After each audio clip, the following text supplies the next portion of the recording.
जय माता दी सभी को। हर हर महादेव। आज मैं आप लोगों को थोड़ी सी शमशान से संबंधित बातें बताऊंगी, क्योंकि शमशान के नाम के ऊपर लोग बाग डरते हैं और शमशान के नाम के ऊपर बहुत लूटपाट भी होती है। यह भी एकदम सत्य है, लेकिन ऐसा नहीं है। शमशान पवित्र भूमि है। यहाँ पर बहुत सारी क्रियाएं ऐसी होती हैं जिनसे हमको एक अच्छी ऊर्जा की प्राप्ति होती है। ना कि हमको यहाँ से कोई जोड़ खड़ी करनी है या फिर कच्चे पक्के कलवे खड़े करने हैं। ऐसी बहुत सारी चीज़ें देखिए आज के उसमें इस प्रकार के 5% साधक भी नहीं है, यह मैं खुलकर बोल सकती हूँ। जो यह चीज़ें होती है यहाँ सिर्फ झूठ झाट और बहुत सारी चीज़ें बातें मेरे लोगों को बहुत बुरी लगती है और इसी के कारण लोगों को जलन भी होती है मुझसे।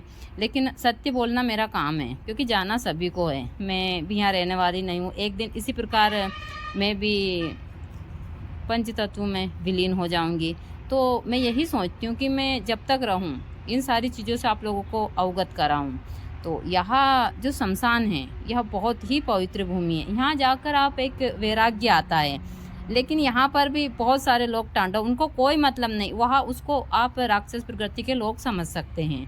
मैं उनके बारे में ज़्यादा बात ना करते हुए आप लोगों को इससे जुड़ी हुई कुछ ही विशेष बात बताऊंगी। आपको ना तो शमशान में डरने की आवश्यकता, यदि आप सही है तो। यदि आप गलत है और आपकी क्रियाएं गलत है तो आप डरेंगे। आप सही है तो आपका वहाँ पर कोई बाल बांका नहीं कर सकता। कुछ लोग आपका चाहे थोड़ा बहुत नुकसान कर दे, लेकिन आप सही है। वह भी इंसान, आत्मा रूपी या प्रेत वगैरह, यह सारी चीज़ें नहीं। जो यह 2 पैर वाले इंसान है थोड़ा बहुत आपका नुकसान कर सकते हैं।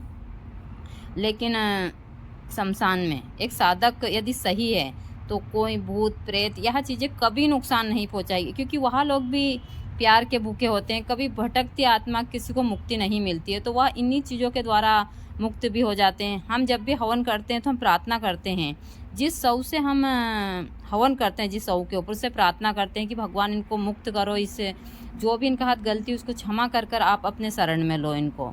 मैं हमेशा यहाँ प्रार्थना हर एक सौ के लिए करती हूँ जब भी साधना करने जाती हूँ। दूसरा, मैं हमेशा बोलती हूँ कि मैं तंत्र में बलि पूजा के सख्त खिलाफ हूँ, क्योंकि माँ भगवती ने तो सभी को बनाया है।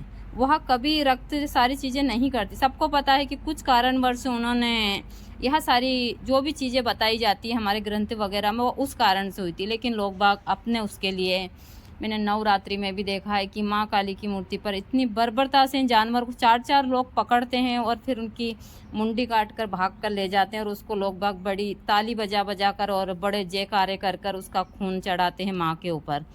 तो लोग बाग अपना जो नर्क का द्वार है स्वतः ही खोल रहे हैं। यह बातें लोगों को कहे कि हमारे धर्म या धर्म के खिलाफ नहीं है, 100% सत्य है। आप जब तक समझोगे, जब तक बहुत देर हो चुकी होगी। जब इंसान समझता है इन चीज़ों को तब तक जीवन में बहुत घटनाएं, और फिर बाद में पछताने के अलावा कुछ नहीं होता है। हम 25 साल से साधना कर रहे हैं, कभी हमने इन चीज़ों का इस्तेमाल नहीं करा है। कभी भी बलि पूजा, यह सारी चीज़ों को मैं हमेशा खिलाफ, और मेरे मन